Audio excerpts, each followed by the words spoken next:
Okay, this is the video lecture for Chapter 6 in our Intro to Politics class. This is on justice and social needs.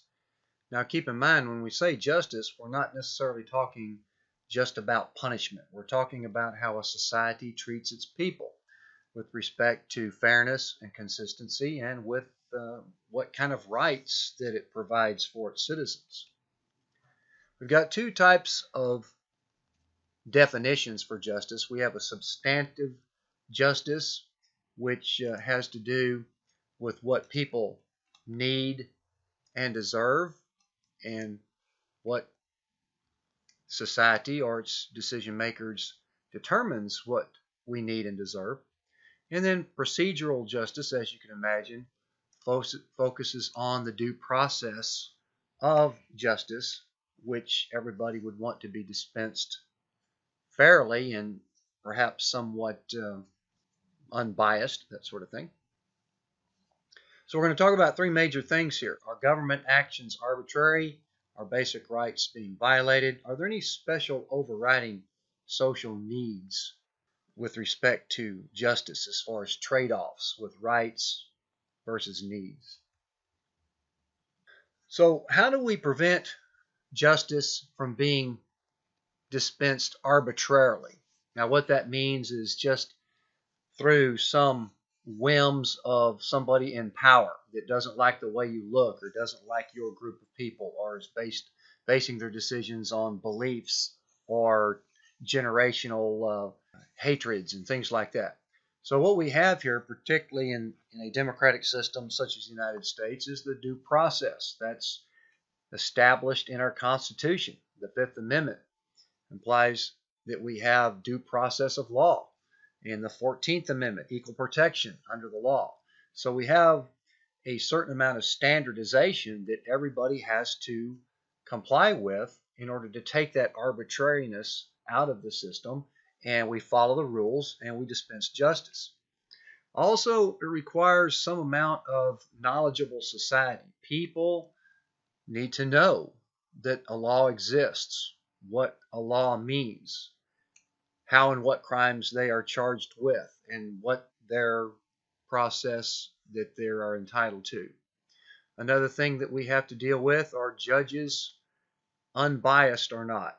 And we do know that judges are human beings, and they could be driven by political ideologies or beliefs, and some of that is inevitable. But of course, they also have to comply with standard rules of law.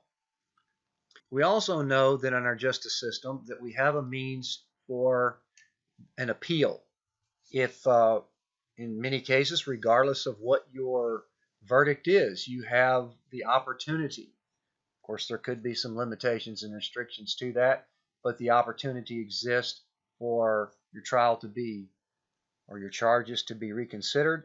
And clearly, if some rules were violated in that process, the trial could be determined invalid, and therefore you are given another trial.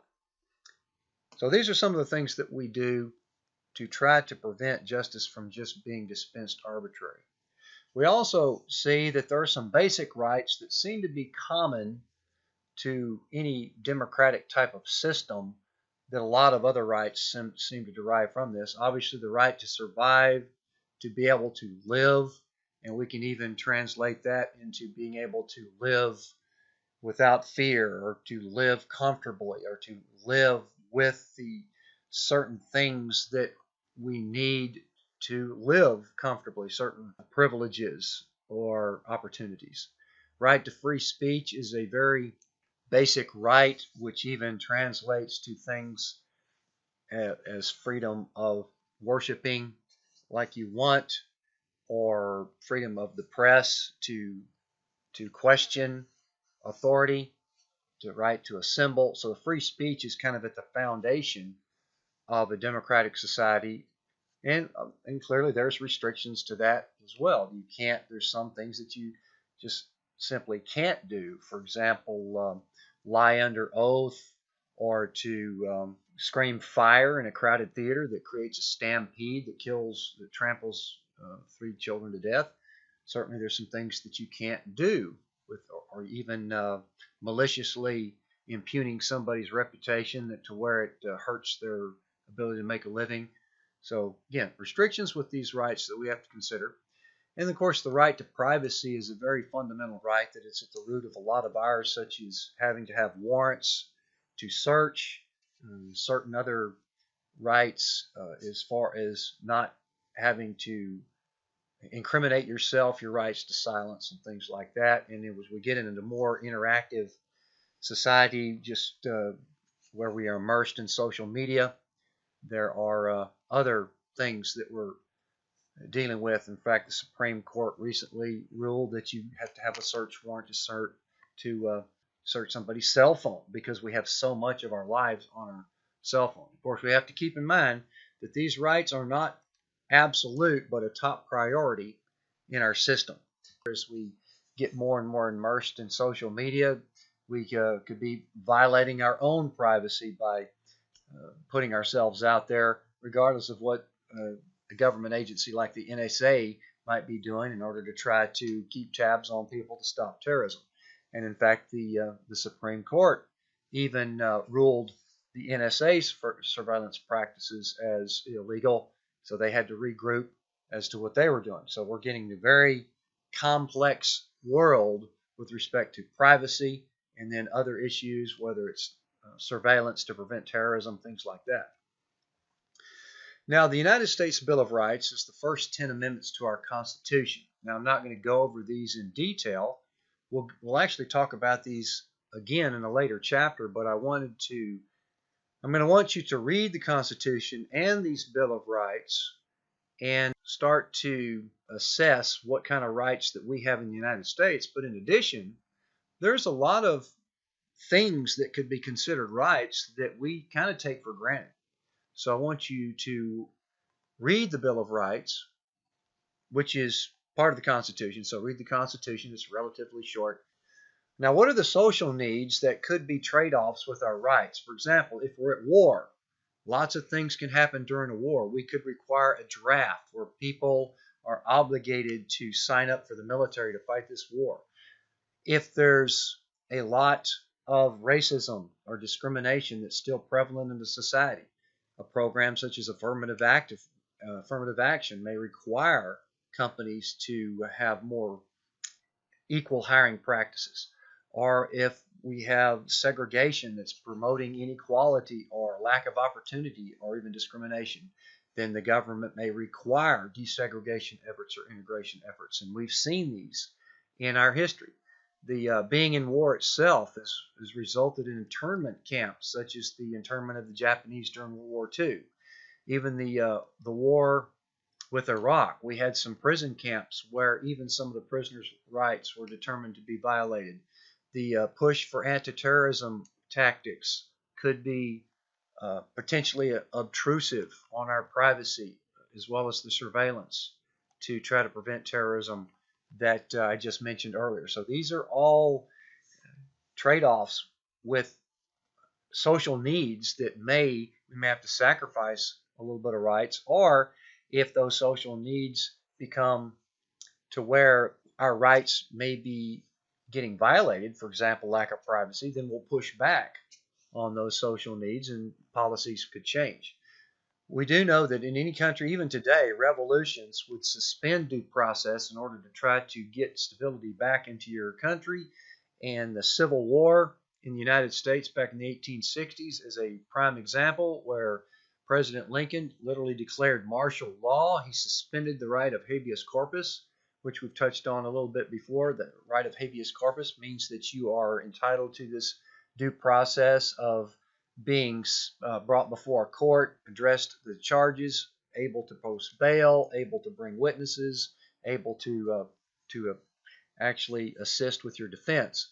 And that, in many cases, goes out the window during a rebellion or revolution in order for the leaders to try to restore order and mend this conflict. So this is where you've got to look at some of these alternatives. Now, the ends, even though we may agree on the end goal, doesn't necessarily justify the means in order to violate people's rights. Clearly, there are some means that are justified to get it to a certain end that everybody appears to agree on. But then, of course, that's what makes politics difficult, is that we have to collectively decide on how we're going to achieve that end result. And are the means too obtrusive? Are they violating people's rights?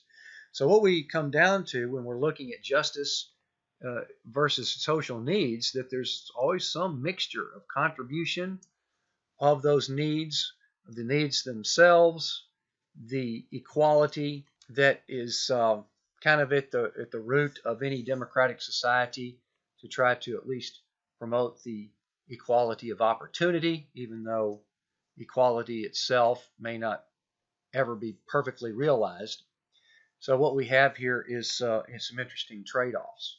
Now, how is justice effective? Well, you could argue that we're trying to get the greatest benefit for the least cost. And again, when I'm talking about justice here, I'm talking about providing for your people what your people need fairly and consistently.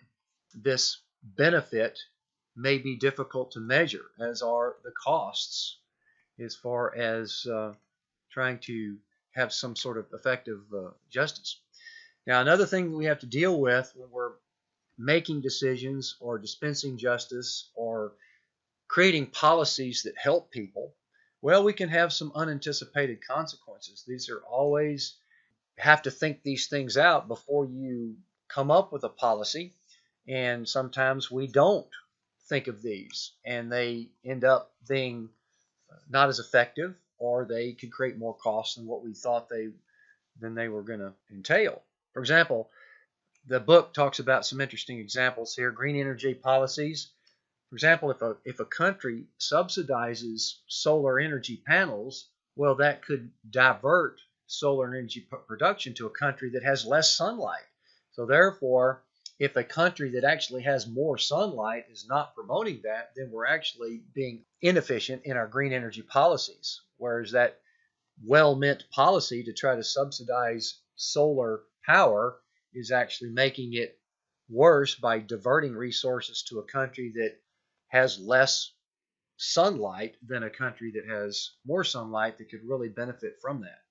Illegal immigration is a controversial issue where certain policies may be promoting more strict enforcement or bigger and higher walls to keep out illegal immigrants. And regardless of any judgment of what policies are good, bad, right, or wrong, we do know that there could be unanticipated consequences for stricter enforcement. And we do know that if walls got higher and thicker, well, then the illegal immigrants that are in the country would have a tendency to stay longer because they know that they might not be able to get back in. Whereas we do know one of the biggest deterrents to illegal immigration is recession. If the economy has a downturn, we see that illegal immigrants have less opportunity and they go back to where their home country is. And so that would be an anticipated consequence of stricter border enforcement policies, because it could entice immigrants to stay longer and be even perhaps more of a greater social cost, because they may not have the jobs, but they're finding out ways to stay. Now, as far as our social insurance programs, social welfare programs, the book talks about some interesting side effects there. Social Security, biggest expense in our federal government, whereas you get to hit 65, you qualify for social insurance to help meet your needs as you grow older, whereas you retire not working. Since there's a cap on Social Security as far as deductions go, or taking out of your check, so to speak, that there's a cap on that. So therefore, lower income people are effectively taxed more in the long run. Social Security systems, which are fairly common and standard throughout modern democracies, it does promote less ties with family, whereas before families were more obligated to take care of their elderly family members, and now there's more of a separation there. Again, that's an effect of changing and shifting norms more so than anything else, with as well as the incentives for elderly people to live on their own. And there's also a standard age of retirement, which means that some people feel like, well, why should I be obligated to retire at this age? I want to work. I want to keep working for years and years and years. Whereas other people may say, yeah, I can't wait to retire. So again, a standard age of retirement has some side effects that may be unanticipated. As far as the welfare system, which does seem to get a lot of criticism, well, there's several welfare programs to assist people that are out of work or victims of a recession or an economic downturn. And that helps keep people afloat until they can get a job, or if they're on disability, things like that. And we do see that there's a potential for people to be dependent on these welfare payments, and then therefore may be less incentivized to go look for work when they can get this money without working. So we have some dependency issues. We also are wondering at times as whether or not these welfare payments are getting to help the children, whereas the parents may be spending it on other things. And we do know there's a considerable amount of fraud, not just in the welfare system, but even in the healthcare system, whereas a huge chunk, as much as 1/5 of the expense of Medicare has been related to fraud.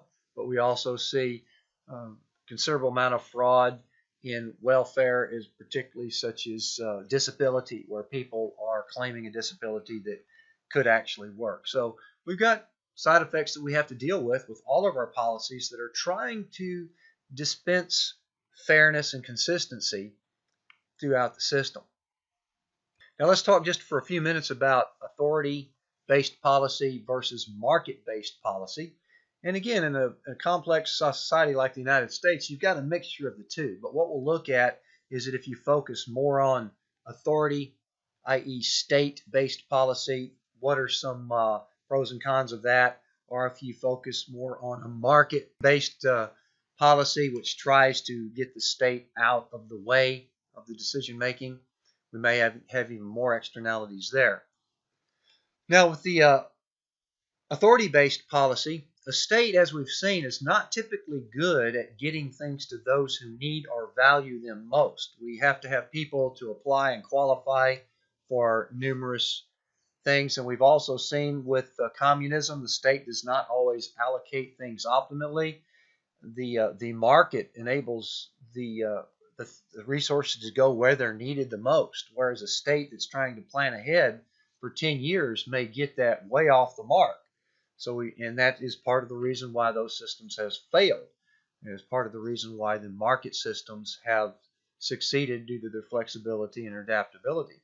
The state may have a lack of incentives to use resources as efficiently as it could. They are not specifically getting a benefit or rewarded for making a good decision. For example, a state official, particularly if you don't want them to be corrupt, they would not personally gain from a wise decision. They would still be getting their government salary, so that could detract from an incentive to make a good decision if you don't get a benefit or a bonus from it, right? So that's a very interesting aspect of a fair and consistent government. They have to make good decisions for all of the people, but of course we don't want them to be corrupt in doing that. They may not be as informed or, like I said, incentivized to make efficient decisions.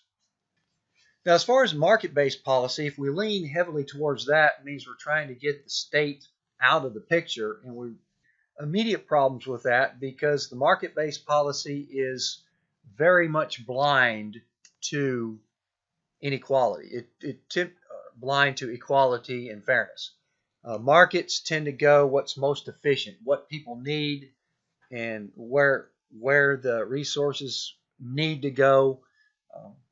People can exploit the market in order to try to meet those needs and get profit. So what we've seen, just as we've seen already with capitalism, that with market-based policy, wealth and income are not distributed equally.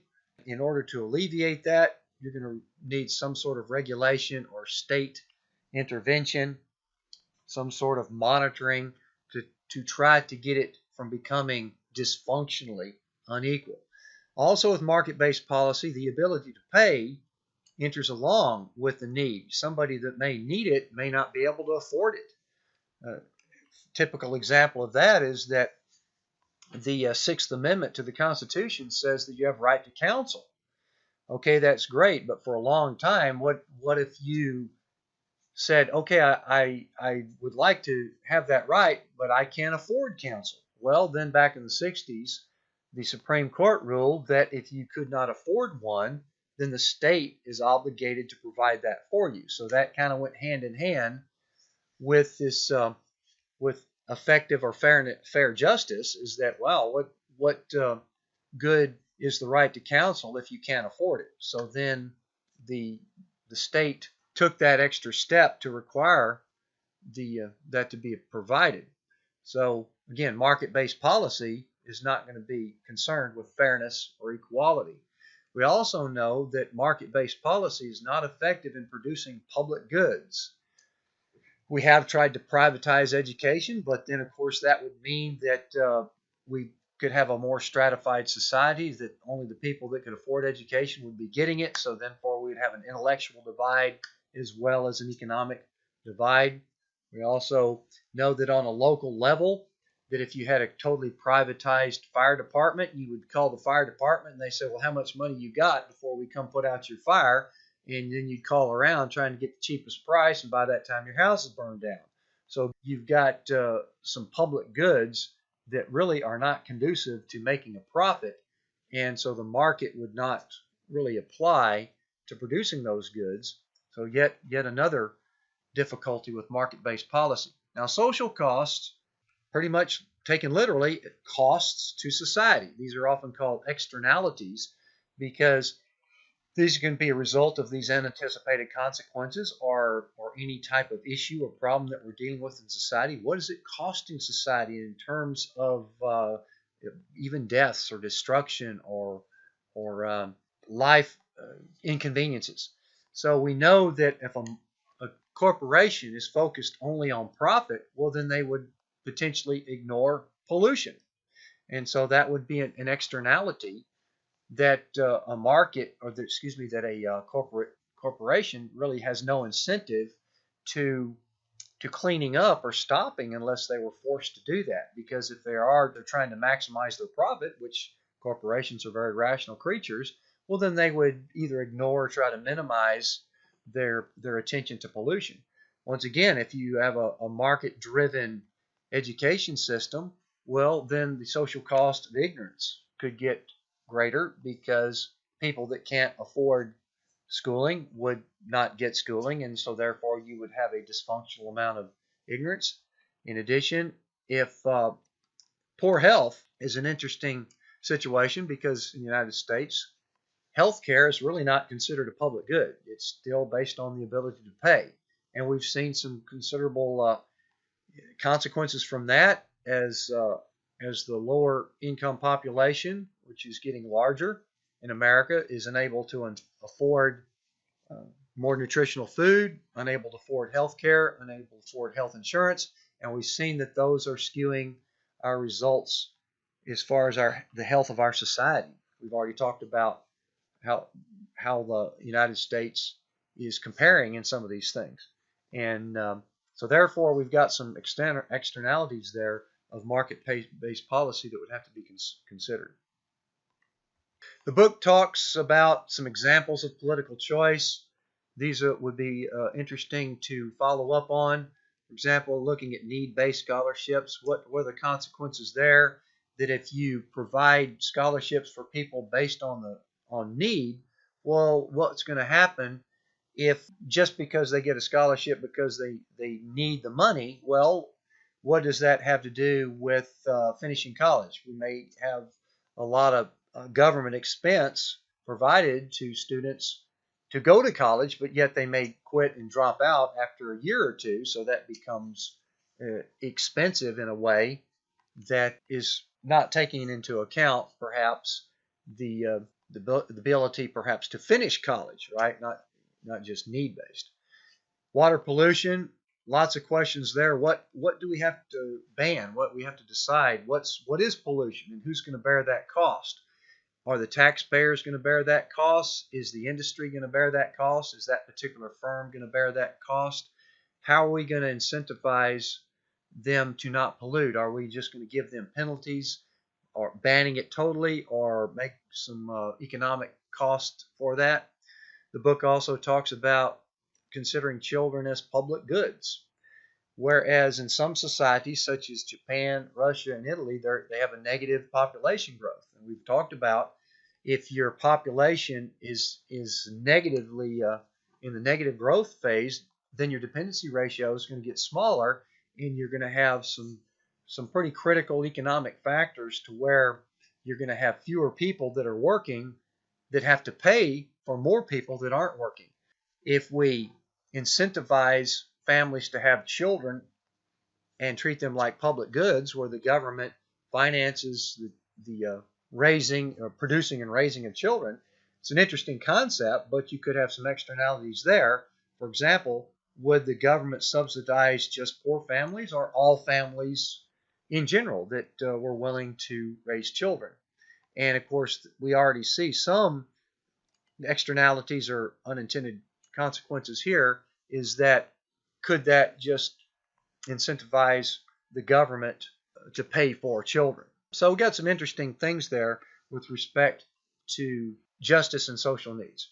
All right, now the class exercise, I want you to read the Constitution, including the Bill of Rights, and start thinking about it. Brainstorm this. Are there any additional rights do you think that could be added to our Constitution? Are there rights that seem to be coming into the limelight that we might want to focus on, and it would be worthwhile making an amendment to add that right to the Constitution?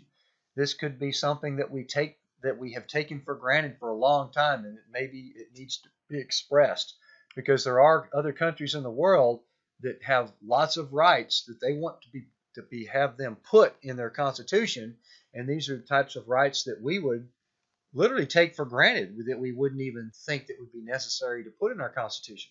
But that would be an interesting discussion to have. Now, as far as preparing for the quiz for Chapter 6, how do we prevent justice from being arbitrarily distributed out there in our system? What is a social cost? Give me some examples of social cost. And then what are the concerns with market-based policy?